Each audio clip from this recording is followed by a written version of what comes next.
Hello, friends. I'm going to be telling you about a really fascinating place today. And it's interesting because I've asked a number of people about New Guinea, and none of them knew anything about it. It's sort of this big mystery island, but it's so fascinating. New Guinea is the second largest island in the world. It's about the size of Texas, and it's down in the area of Indonesia, and half of the country, the island is actually in Indonesia, and half is in Papua New Guinea. It has the highest mountains of any island in the world, 16,000 feet tall, and is the highest mountains between the Andes and the Himalayas. It's an interesting island because of these high mountains. The northern half has a very different climate. It's perennially rainforest. The southern half is a monsoon rainforest. It is very different than Australia, which it is right next to, because Australia is, for the most part, very dry, except for the very northern part of Australia, which is rainy. But New Guinea is all rainy. And they have somewhat similar animals, but they evolved in different ways because of the different climates. Most of the marsupials, which you would find in Australia, would be hop-along types that lived on the ground, whereas a lot of the marsupials in New Guinea live in the trees because there's so many forests.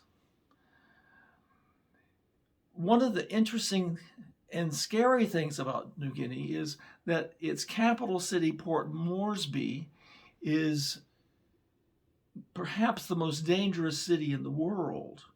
It's 3 times as dangerous as Detroit.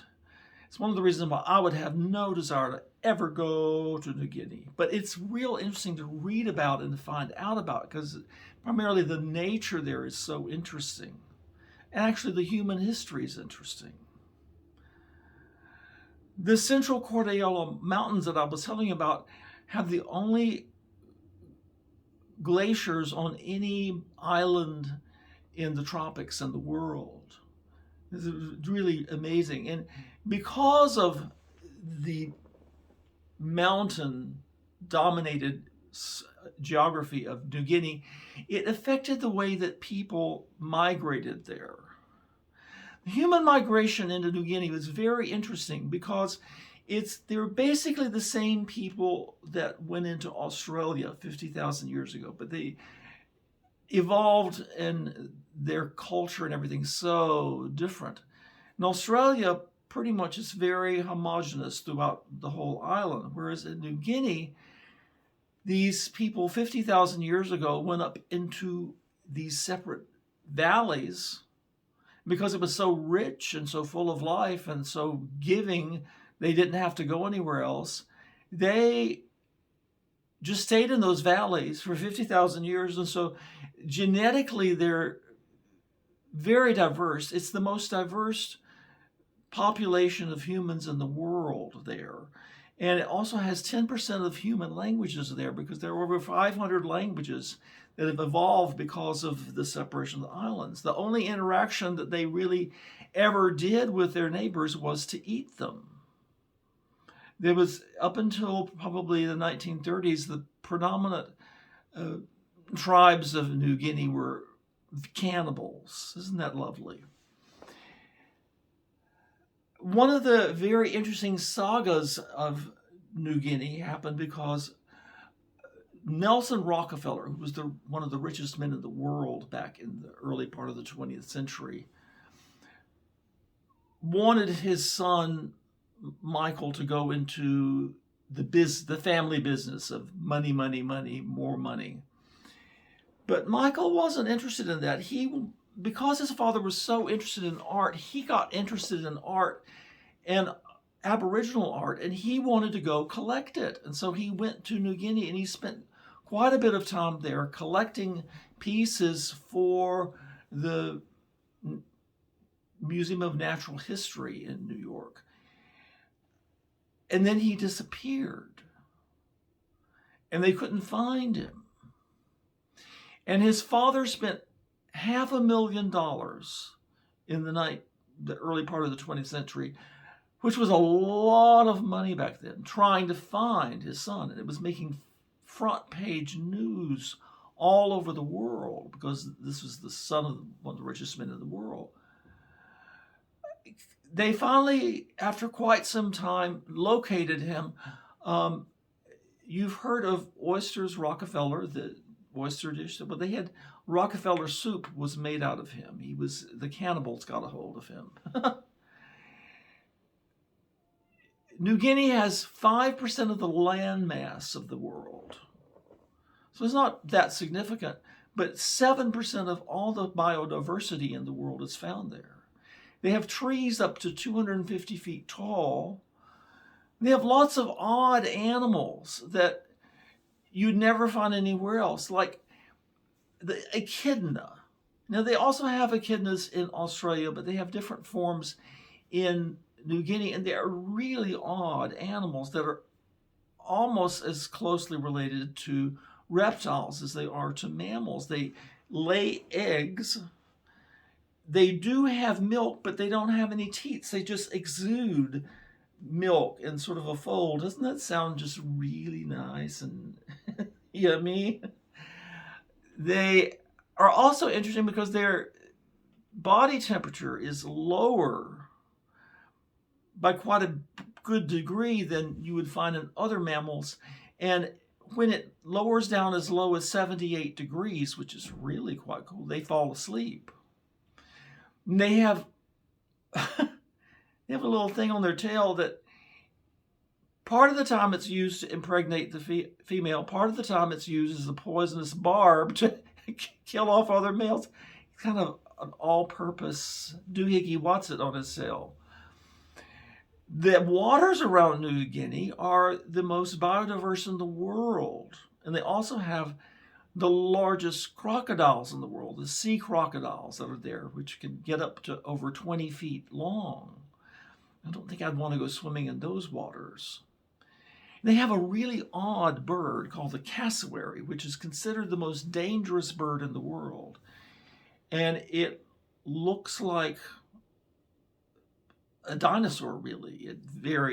It looks from the dawn of time. And they will kick you. They're 5 feet tall, and they will kick you with spurred feet and disembowel you before you think about it. And one of the things I want to talk about is the Leoap tribe, which was one of the last lost tribes ever found in the world, was found in Western New Guinea. And they worshiped the mountains, and they wore leaves on their bodies. It was just like going back to the dawn of time. And this was not that long ago when they found them. The last thing I want to mention to you is about the birds of paradise, which are some of the most amazing bird species in the world. They all evolved from relatives of the crows and the magpies about 25 million years ago. But out of this one ancestor, they have 40 different types of birds of paradise, and they have very exotic plumage. They also, some of them who are not as exotically plumaged, they have very elaborate rituals that they do with bowers and stuff to attract their mates. They're amazing, and I'm going to have a little clip at the end of this to show you about the birds of paradise. So let's look at some of these images of New Guinea and see what they hold for you. Thank you.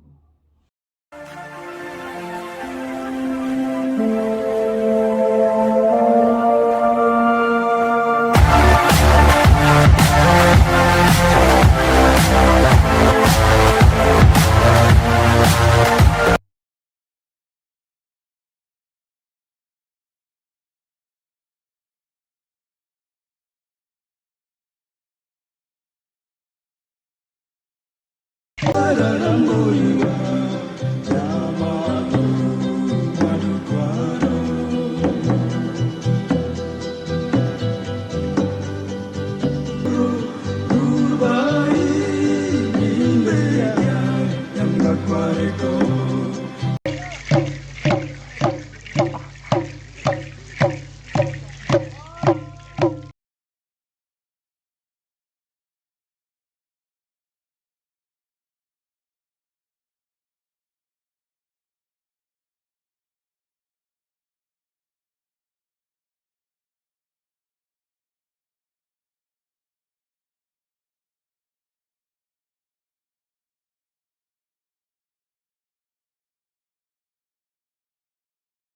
during breeding season when the birds are protecting their eggs. The main thing you worry about is their feet. It's their most deadly weapon. She's correct. Cassowaries don't bite.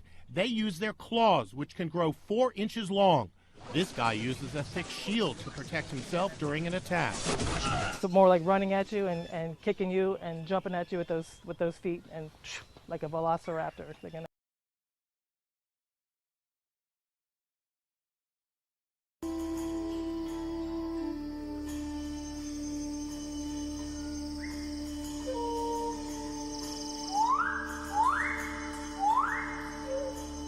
They go from and serenade. They dance and display. They're unlike any creatures on Earth, and one of the most astounding phenomena ever witnessed.